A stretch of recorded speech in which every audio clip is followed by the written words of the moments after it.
Graça e paz, seja muito bem-vindo, seja muito bem-vinda. Que bom ter você aqui conosco, que bom ter a sua companhia. Este é o canal Ensino em Palestra, meu nome é Alex Paulo, é uma grande honra ter você aqui conosco. Lembrando que toda quarta-feira nós aqui no Ensino em Palestra temos o nosso vídeo da semana, onde tratamos aqui da nossa revista Lições Bíblicas. É esta revista aqui, publicada pela Casa Publicadora das Assembleias de Deus, que nesse trimestre tem um assunto fantástico: os valores do Reino de Deus. A relevância do Sermão do Monte para a Igreja de Cristo.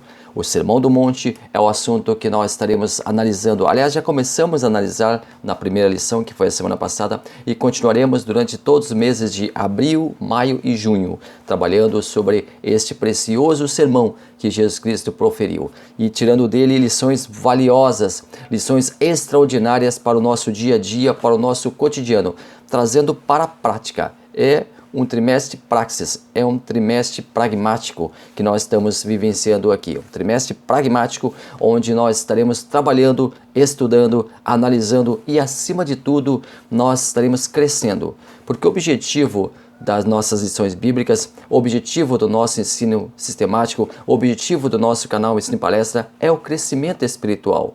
É o nosso crescimento como pessoas, é o nosso crescimento como indivíduos, é a nossa forma de vida sendo moldada dia após dia pelo Espírito Santo e também pelos ensinos valiosos de Jesus aqui no Sermão do Monte. Vamos juntos? Vamos lá então, lembrando que o nosso comentarista do trimestre é o pastor Osiel Gomes, e eu prometi para esta semana trazer o perfil do pastor Osiel, mas eu vou trazer na próxima semana. Eu não estou com o livro aqui do trimestre, e no livro nós temos a bibliografia do pastor Osiel, e eu vou trazer com você. Vou trazer para você, e isto é uma palavra empenhada para que nós possamos conhecer um pouco mais sobre o nosso comentarista do trimestre, que tem um currículo valioso, vasto e, acima de tudo, é um homem cheio do Espírito Santo e está nos trazendo, através de suas abordagens aqui do Sermão do Monte, valiosas contribuições para o nosso cotidiano, para a nossa vida. Vamos então, hoje a lição número 2.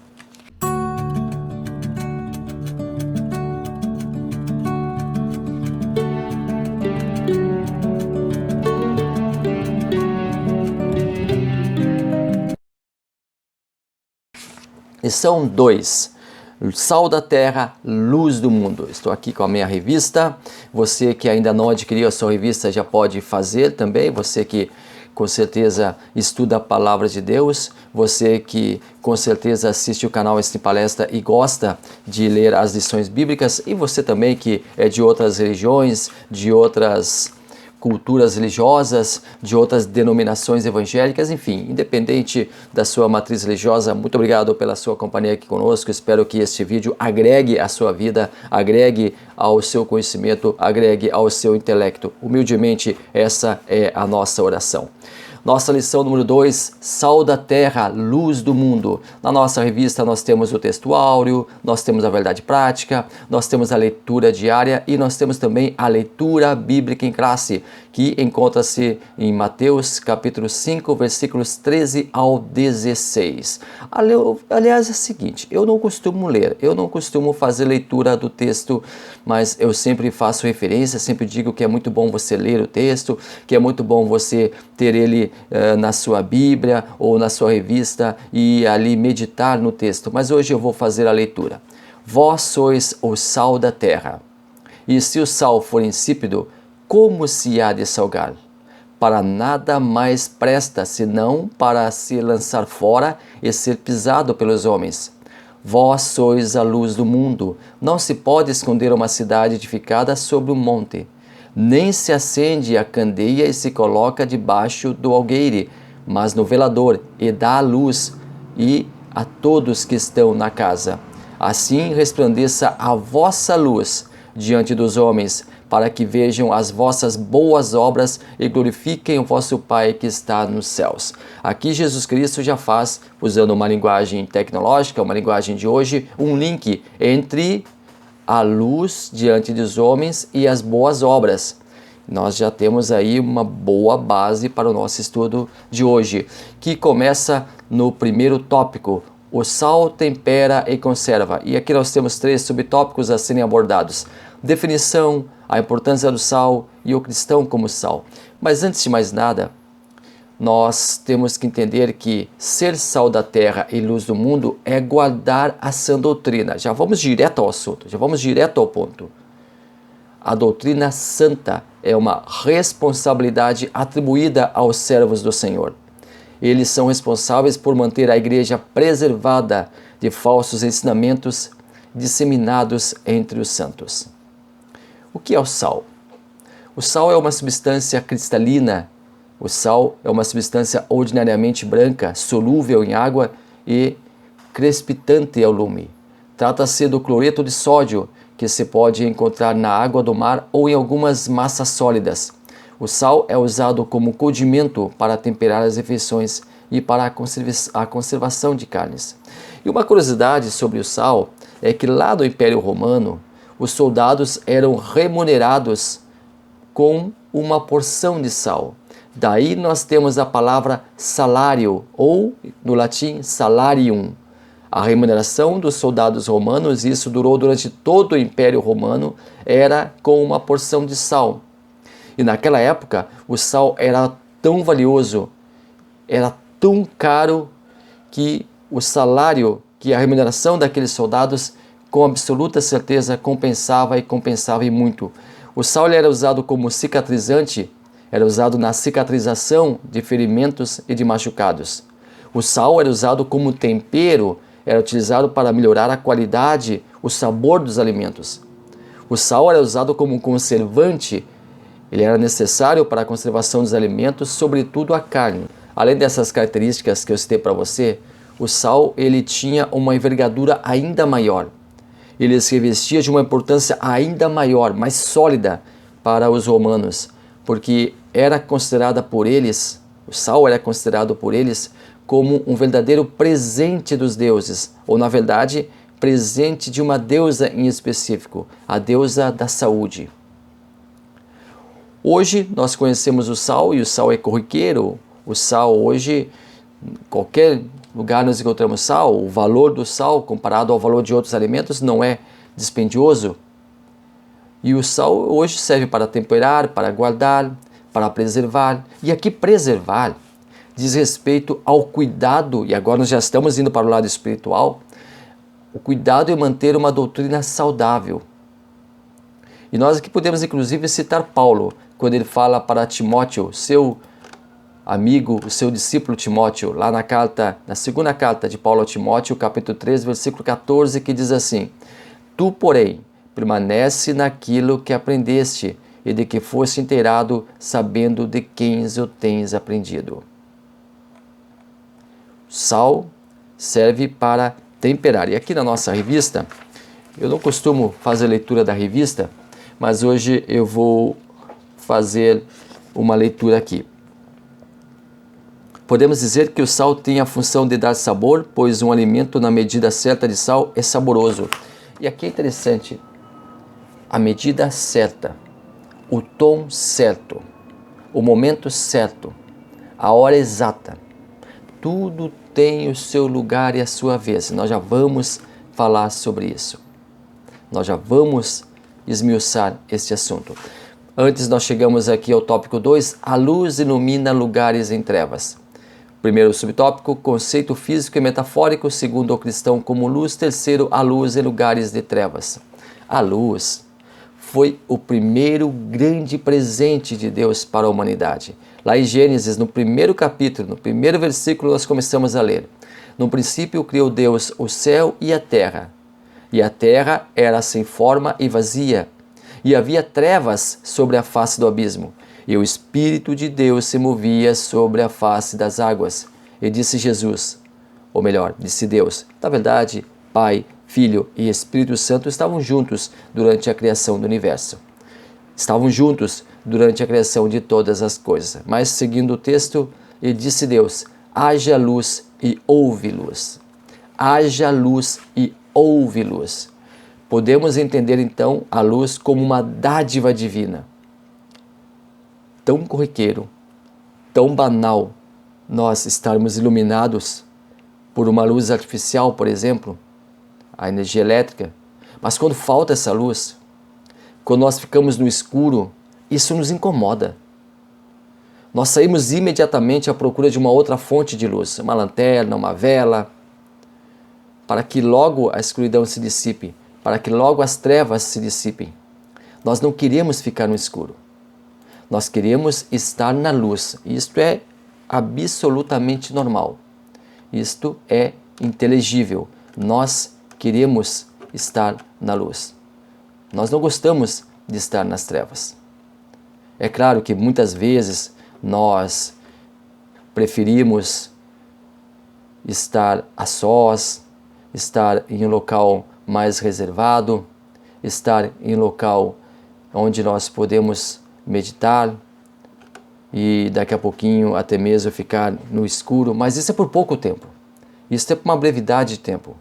Uma pessoa que quer ficar sempre nas trevas, sempre no escuro, temos que tomar cuidado, porque isso pode ser inclusive um princípio de depressão, um sinal claro e evidente de que aquela pessoa está se deprimindo, está se isolando, está ficando distante, está ficando alheia da convivência das outras pessoas, está buscando o isolamento. Isto deve ser notado, deve ser um fator de preocupação.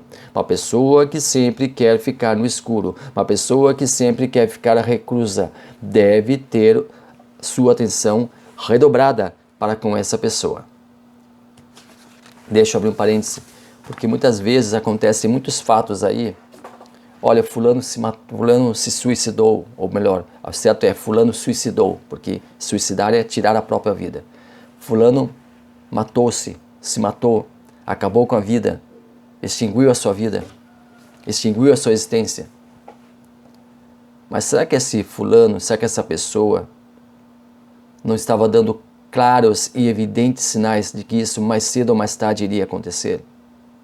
Será que as pessoas à sua volta não fecharam os olhos para o que estava acontecendo? Será que as pessoas na sua volta não fizeram a leitura correta do que estava acontecendo? Porque geralmente a pessoa dá um sinal, dá um indício de que algo está errado. E um dos indícios é a pessoa buscar a reclusão, buscar a escuridão, buscar as trevas, buscar o escuro. E isso é muito preocupante. Porque nós, seres humanos, queremos estar na luz. Nós, seres humanos, queremos estar onde outras pessoas estão. Por quê? Porque é confortável nós estarmos na luz. Porque nós temos a luz, ela nos deixa confortáveis. A luz nos passa segurança. E nós queremos estar seguros de onde estamos pisando, onde estamos andando. A palavra de Deus, ela é citada como luz lá no Salmo 119, verso 105. Lâmpada para os meus pés é a tua palavra, e luz para o meu caminho. Antigamente as pessoas lá no tempo bíblico, as ruas elas eram pouco iluminadas, então, e muitas vezes muito escuras, então a lâmpada ela era um fator primordial para que a pessoa pudesse sair à noite sem correr nenhum perigo, sem ter nenhum tropeço, andar com segurança. E a palavra de Deus nos aconselha a andar na luz. Primeira carta de João, 1:7. Mas se andarmos na luz, como Ele na luz está, temos comunhão uns para com os outros, e o sangue de Jesus Cristo, seu Filho, nos purifica de todo mal. Ou seja, a luz da ideia de comunhão, a luz da ideia de união, a luz da ideia de convivência, a luz da ideia de sociabilidade. Nós somos seres sociais. Nós queremos estar uns com os outros. Nós queremos nos juntos partilhar momentos juntos, partilhar vivências. E isto é perfeitamente normal, porque Deus chamou o homem para viver em comunhão. Então, a luz denota comunhão, a luz denota retidão, enquanto que as trevas, elas dão ideia de sofrimento, elas dão ideia de reclusão, elas dão ideia de tristeza, elas dão ideia de que está algo errado. Você deve ter ouvido alguma pessoa, alguém falar assim: olha, o fulano tem uma luz muito bonita, o fulano tem uma luz interior muito forte, o fulano tem uma luz que ilumina as pessoas em volta. O que é essa luz? Para nós cristãos, para nós evangélicos, é a luz do Espírito Santo que resplandece em nós. É a luz do Espírito Santo que nos reveste. É a luz do Espírito Santo que nos cobre. É a luz do Espírito Santo que nos veste para que nós possamos iluminar o caminho de outras pessoas. Lá no capítulo, ou melhor, lá no tópico 3, diz assim: discípulos que influenciam. Esse é o centro do tópico. Lá no primeiro subtópico, sendo sal. No segundo, sendo luz. No terceiro, a influência cristã. Deixa eu começar pelo final. Geralmente a gente começa pelo início, mas deixa eu começar pelo final falando um pouco de influência. Hoje em dia, nós temos no mundo digital muitos influenciadores, os influencers. Agora, pare para pensar comigo. Pare para analisar comigo e esta lição, ela nos traz a reflexão. Esta lição é mais devocional do que técnica. Influenciar. O que é uma pessoa que influencia? Uma pessoa que influencia, é aquela pessoa que, com os seus argumentos, ela consegue demonstrar que está certa e que o que ela fala pode ser seguido, o que ela fala pode ser entendido como algo correto, como algo salutar, como algo que vai agregar valor a outra pessoa, vai agregar valor a outras vidas. Mas tem tantas pessoas hoje que ligam a câmera, luz, câmera, ação, que colocam um canal na internet e já querem sair influenciando. Mas para nós sermos influenciadores, para uma pessoa ser influenciadora, ela tem que ter solidez na sua vida. Para uma pessoa ser influenciadora, ela tem que ter bagagem, ela tem que ter experiência, ela tem que ter lastro. Para uma pessoa ser influenciadora, ela tem que ter algo para transmitir. E não é algo para transmitir apenas, desculpa a expressão, nós usamos aqui no Sul, balela, conversa fiada, ou apenas conversar, ou apenas teórica. Nós temos influenciadores teóricos excelentes. Na teoria tudo funciona perfeitamente, o papel aceita tudo. Agora na prática, na praxis, na vida das pessoas, o que elas estão fazendo? Tem uma expressão que nós usamos assim, e fala assim: faça o que eu digo, não faça o que eu faço. Tem muitos influenciadores hoje em dia que são assim: faça o que eu digo, faça isso. E aí querem ser politicamente corretos. Querem abraçar causas humanitárias. Isso é louvável quando é feito pela maneira correta. Isto é feito quando realmente se tem percepção, quando realmente se faz de coração, quando realmente se faz porque quer o bem do outro, não apenas para o holofote, não apenas para a vitrine. Então, influenciadores que nós encontramos por aí são excelentes na teoria. Agora, a prática, vai ver a vida deles. Vai ver o que eles fazem. Será que não estão sendo cegos, guiando outros cegos? Nós temos que cuidar muito com isso. Influenciadores. Mas influenciar o quê? Falar o quê? Se muitas vezes falam e não dizem nada, como diz uma música secular. Fala sem ter nada a dizer. Influenciar o quê? Influenciar quem? Influenciar por quê? Para se colocar num pedestal, e é isto que muitos querem, se colocar em um pedestal. Monetizar o seu canal, ter uma fonte de renda. Para alguém influenciar uma outra pessoa, deve ter bagagem. Para alguém influenciar uma outra pessoa, deve ter histórico. Para alguém influenciar uma outra pessoa, deve ter algo para mostrar, algo para dar, algo para doar. E não apenas falar. A minha vida, os meus atos, as minhas atitudes, elas sim devem influenciar outras pessoas para que sigam esses atos, sigam essas atitudes. Vamos lá então, subtópico primeiro, sendo sal, depois o segundo, sendo luz. Ser sal da terra e luz do mundo. Nós entendemos aqui que a pessoa deve ser então temperada. Ora, pensa comigo, se o sal pode consagrar um prato de comida, ele também pode arruinar esse prato. Se ele for um insonso, que não é uma expressão que nós usamos aqui no Sul, não sei se outros lugares usam, o sal faltando ao alimento, não se tem o real sabor dele, não sentimos o real sabor do alimento. Por exemplo, no hospital, os enfermos geralmente, por recomendação médica, são alimentados com pouco sal. A situação exige uma dieta e isso irá favorecer, essa dieta irá favorecer, irá beneficiar o paciente. É algo pontual.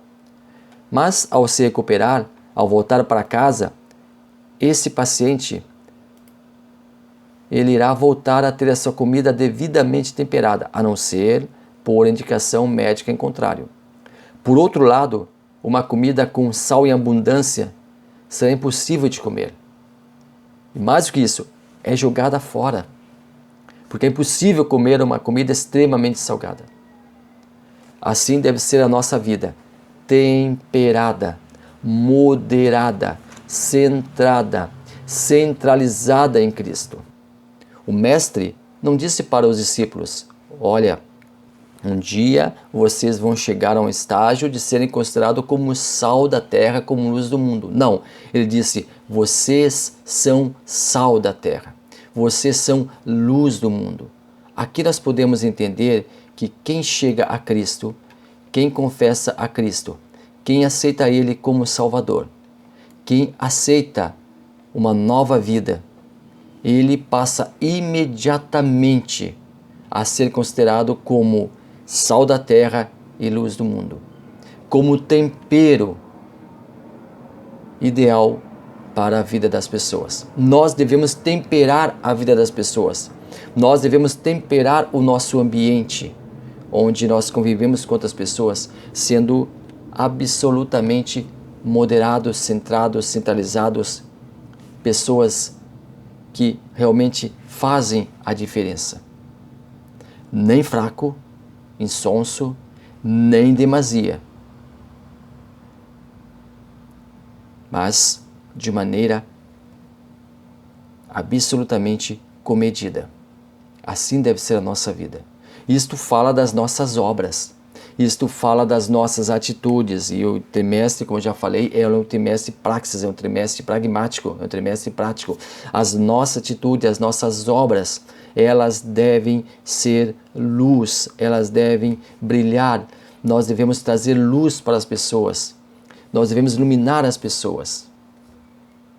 Ora, uma casa onde tem harmonia, uma casa onde tem diálogo, uma casa onde tem a palavra de Deus é uma casa que ilumina.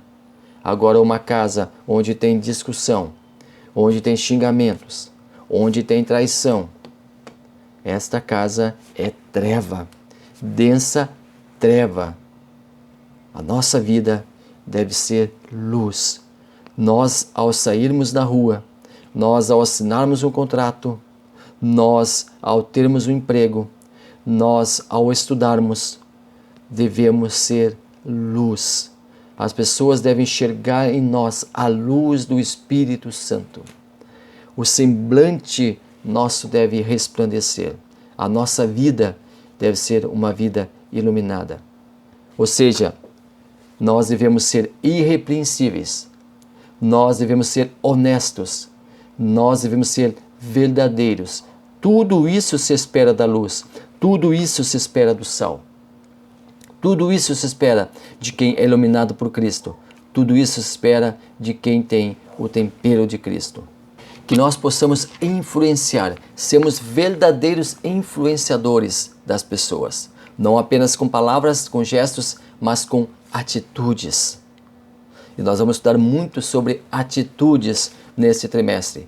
Nós recém estamos começando, nós recém estamos engatinhando nesse trimestre, mas nós vamos ver que as atitudes, elas são fundamentais. E quais atitudes escolher? Nós estaremos estudando nesse trimestre com o Sermão do Monte. Muito obrigado a você que esteve até aqui conosco, muito obrigado pela sua companhia, foi uma honra muito grande ter você aqui. Deixe seu like, inscreva-se no canal, esteja conosco, faça parte da nossa comunidade. Venha junto conosco fazer o canal Ensino e Palestra. Deus abençoe maravilhosamente a sua vida.